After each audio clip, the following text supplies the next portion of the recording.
नमस्कार, जय हिंद, वंदे मातरम। साथियों, सभी का स्वागत है आपके अपने YouTube चैनल सक्सेस पिलर में। सक्सेस पिलर इस YouTube चैनल पर आप सभी लोगों का मैं स्वागत करता हूं। इस वीडियो में हम बहुत ही इंपॉर्टेंट क्वेश्चन देखेंगे भाई, और ये सारे क्वेश्चन काफ़ी ज़्यादा इंपॉर्टेंट है एग्जाम के पर्पज से। और ये साइंस के क्वेश्चन है सारे के सारे। तो साइंस के क्वेश्चन आपको कौन कौन से आएंगे यहाँ इस वीडियो में बता दिया जाएगा।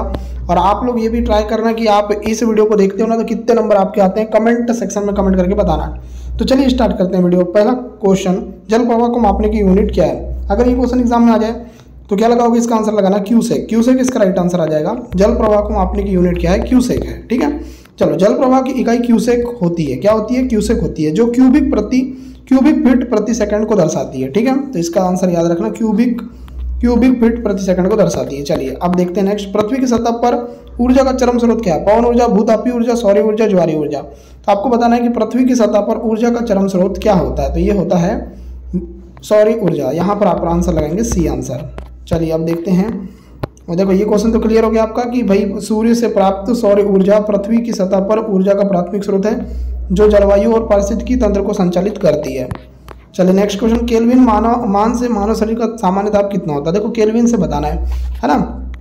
तो 310 केल्विन जो है वो मानव शरीर का तापमान होता है। अगर केल्विन में नापे तो 310 केल्विन होता है। देखो, इसको देख लेते हैं कैसे होता है। देखो भाई, मानव शरीर का सामान्य तापमान 310 केल्विन होता है, जो सेल्सियस से 37 डिग्री सेल्सियस के बराबर होता है। 37 डिग्री सेल्सियस होता है और 310 केल्विन होता है। ठीक है, चलिए। ध्वनि यात्रा करती है। तो ध्वनि यात्रा करती है। क्वेश्चन नंबर 4 का आंसर आ जाएगा अनुदैर्ध्य तरंगों के रूप में। अनुदैर्ध्य तरंगों के रूप में ध्वनि यात्रा करती है। ठीक है, देखो, ध्वनि अनुदैर्ध्य तरंगों के रूप में गमन करती है, जिसमें माध्यम के कण तरंग की दिशा में कंपन करते हैं। चलिए, ध्वनि वायु में तीव्र गति से चलती है। क्यों चलती है? तो इसका आंसर आ जाएगा आर्द्रता उच्च होती है, इस वजह से। देखो, याद रखना भाई, ध्वनि जो है वायु में तीव्र गति से चलती है। क्यों चलती है? इसके पीछे रीजन क्या है? तो आर्द्रता उच्च होती है, इस वजह से। ठीक है, देखो, ध्वनि की गति आर्द्र नम हवा में अधिक होती है, क्योंकि जल वाष्प हवा को नम सघन बनाता है, जिससे तरंगों को तेजी से गति करने में सहायता मिलती है। चलिए आगे देखते हैं। चमगादड़ अंधेरे में उड़ सकते हैं। क्यों उड़ सकते हैं ये बताना। तो इसका आंसर आ जाएगा वे पराशरों पे ध्वनि तरंगे उत्पन्न करते हैं, इस वजह से। बी आंसर करेक्ट आएगा। चमगादड़ अंधेरे में उड़ सकते हैं। क्यों उड़ सकते हैं? तो वे पराशरों पे ध्वनि तरंगे उत्पन्न करते हैं। ठीक है, चलिए आगे देखिए। श्वेत प्रकाश का विभिन्न रंगों में विभाजित होना क्या कहलाता है? इसका आंसर क्या आएगा? वर्ण विक्षेपण कहलाता है। बी आंसर करेक्ट आएगा। श्वेत प्रकाश का विभिन्न रंगों में विभाजित होना क्या कहलाता है? वर्ण विक्षेपण। चलिए, बहुत बढ़िया क्वेश्चन है, याद रखना भाई। श्वेत जो प्रकाश होता है ना, श्वेत प्रकाश का विभिन्न रंगों में विभाजन वर्ण विक्षेपण कहलाता है। चलिए आगे देखिए। किस रंग का तरंग दैर्ध्य कम होता है? लाल, हरा, बैगनी, पीला। इसका आंसर क्या आएगा? तो इसका आंसर याद रखना बैगनी रंग जो होता है ना, इसका जो तरंग दैर्ध्य होता है वो कम होता है। चलिए यहाँ देखिए, दृश्यमान प्रकाश में बैगनी रंग का तरंग दैर्ध्य सबसे कम 400 nm होता है ना, और लाल रंग का होता है 700 nm। ठीक है, चलिए। समतल दर्पण की वक्रता त्रिज्या कितनी होती है? ये क्वेश्चन एग्जाम में डायरेक्ट फंसा। इसका आंसर याद रखना अनंत होती है। सी आंसर आएगा। समतल दर्पण की वक्रता त्रिज्या अनंत होती है, क्योंकि यह एक समतल सतह होती है जिसका कोई वक्रता केंद्र नहीं होता। वायुमंडल में प्रकाश के विसरण का कारण क्या है? बताइए। तो इसका आंसर आ जाएगा धूल कण इसका राइट आंसर आएगा।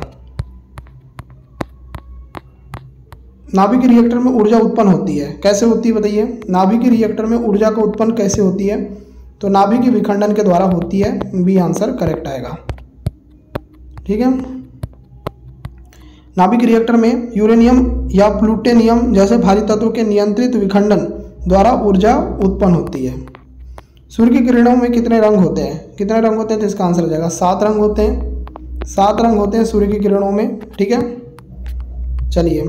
सूर्य के प्रकाश में 7 रंग विभोर होते हैं। कौन कौन से? बैगनी, नीला, आसमानी, हरा, पीला, नारंगी और लाल। प्रकाश वर्ष का मात्रक क्या है? ये क्वेश्चन एग्जाम में आ जाएगा। क्या लगाओगे? प्रकाश वर्ष का मात्रक क्या होता है? तो ये होता है, प्रकाश वर्ष किसका मात्रक होता है? दूरी का। तो बी आंसर आएगा। ठीक है, चलो याद रखना भाई, प्रकाश वर्ष एक दूरी का मात्रक है जो प्रकाश द्वारा एक वर्ष में तय की गई दूरी 9.46 ट्रिलियन किलोमीटर को दर्शाता है। महासागर में डूबी वस्तु की स्थिति जानने के लिए कौन सा यंत्र प्रयोग किया जाता है? तो इसका नाम है सोनार। सोनार जो यंत्र है उसका प्रयोग क्यों करते हैं? महासागर में डूबी हुई वस्तुओं की स्थिति जानने के लिए। Sonar sound navigation and tracking, इसका फुल फॉर्म होता है भाई। जल में ध्वनि तरंगों का उपयोग करके डूबी हुई वस्तुओं की स्थिति का पता लगाया जाता है। सेकंड लोलक की काल अवधि कितनी होती है? तो इसका आंसर आ जाएगा 2 सेकंड, है ना। चलिए, सेकंड लोलक, सेकंड पेंडुलम की काल अवधि 2 सेकंड होती है। एक दोलन पूरा करने में 1 सेकंड जाने और 1 सेकंड आने में लगता है। चलिए, विद्युत रूप से परमाणु होता है। परमाणु कैसा होता है विद्युत रूप से? तो इसका आंसर आ जाएगा उदासीन होता है, सी आंसर आएगा। एक परमाणु विद्युत रूप से उदासीन होता है क्योंकि उसमें प्रोटॉन और इलेक्ट्रॉन की संख्या समान होती है। ठीक है।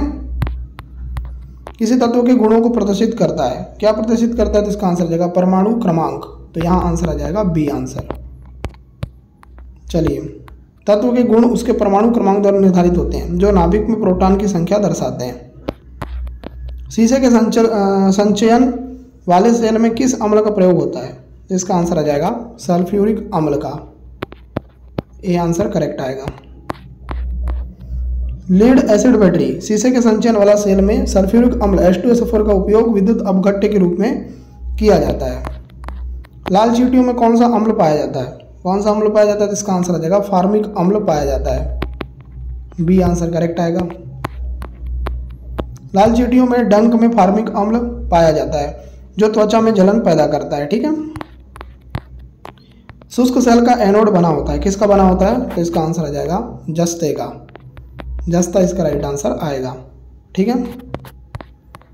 चलिए, शुष्क सेल ड्राई सेल में जस्ता का बना एनोड होता है जबकि कार्बन की क्षण कैथोड का कार्य करती है। यूरेनियम विखंडन की सतत प्रक्रिया को जारी रखने में किस कण की जरूरत होती है? तो इसका आंसर आ जाएगा न्यूट्रॉन की, न्यूट्रॉन इसका राइट आंसर आ जाएगा, सी आंसर लगाएंगे। चलिए, यूरेनियम विखंडन की श्रृंखला अभिक्रिया को जारी रखने में न्यूट्रॉन की आवश्यकता होती है जो नए विखंडन को प्रेरित करते हैं। कोल गैस मिश्रण होता है, किसका मिश्रण होता है कोल गैस? तो ये होता है H2CH4 और CO का। तो आंसर लगा देना बी। ठीक है। H2 मतलब हाइड्रोजन, CH4 मतलब मीथेन और कार्बन मोनोऑक्साइड मतलब CO। चलो आगे देखो, सभी तेल किस कार्बनिक यौगिक के नाम से जाने जाते हैं? Alcohol, hydrocarbon, carbohydrate, ester. इसका आंसर क्या आएगा? तो इसका आंसर देगा हाइड्रोकार्बन, बी आंसर करेक्ट आएगा। चलिए, बेसेमर कन्वर्टर का उपयोग किसको प्राप्त करने में होता है? तो इसका आंसर आ जाएगा कास्ट आयरन से स्टील, ये आंसर करेक्ट आएगा। बेसेमर कन्वर्टर का उपयोग कच्चे लोहे को स्टील में बदलने के लिए किया जाता है। मोह मापनी का उपयोग होता है, तो इसका आंसर आ जाएगा कठोरता मापने में। मोह मापनी का उपयोग कठोरता मापने में किया जाता है। चलो आगे देखते हैं, तत्वों का सबसे पहले वर्गीकरण किसने किया था? इनका नाम क्या? तो इनका नाम है न्यूलैंड, न्यूलैंड इसका राइट आंसर आ जाएगा। चलिए, सिगरेट के धुएं का मुख्य प्रदूषक क्या है? तो ये है कार्बन मोनोऑक्साइड और निकोटीन। सिगरेट के धुएं में आपको पता है कि भाई कार्बन मोनोऑक्साइड और निकोटीन निकलता है। चलिए 28, निलंबन कण का आकार होता है, कैसा होता है? तो इसका आंसर आ जाएगा 10 के ऊपर -2 की पावर 10 के ऊपर -4 की पावर, तो ये वाला आंसर आ जाएगा। 29, नाइट्रोजन किसका अनिवार्य घटक होता है? तो इसका आंसर आ जाएगा प्रोटीन का, तो यहाँ पर आपका आंसर आ जाएगा बी। नाइट्रोजन प्रोटीन का अनिवार्य घटक होता है जो अमीनो अम्लों में पाया जाता है। लाइसोसोम कहाँ पाए जाते हैं? लाइसोसोम पाए जाते हैं जंतु कोशिका में, तो बी आंसर करेक्ट आएगा। सारे के सारे क्वेश्चन मैंने करा दिए हैं। देखो भाई, ये क्वेश्चन काफ़ी इंपॉर्टेंट है, आपके रेलवे एनटीपीसी की एग्जाम में आने वाले क्वेश्चन है। अगर आपको ये क्वेश्चन थोड़े से भी पसंद आए तो वीडियो को लाइक करेंगे एक, और चैनल को सब्सक्राइब करेंगे। तो वीडियो लाइक करके चैनल सब्सक्राइब कर दीजिए। वीडियो देखने के लिए आपका धन्यवाद। आपका दिन शुभ हो।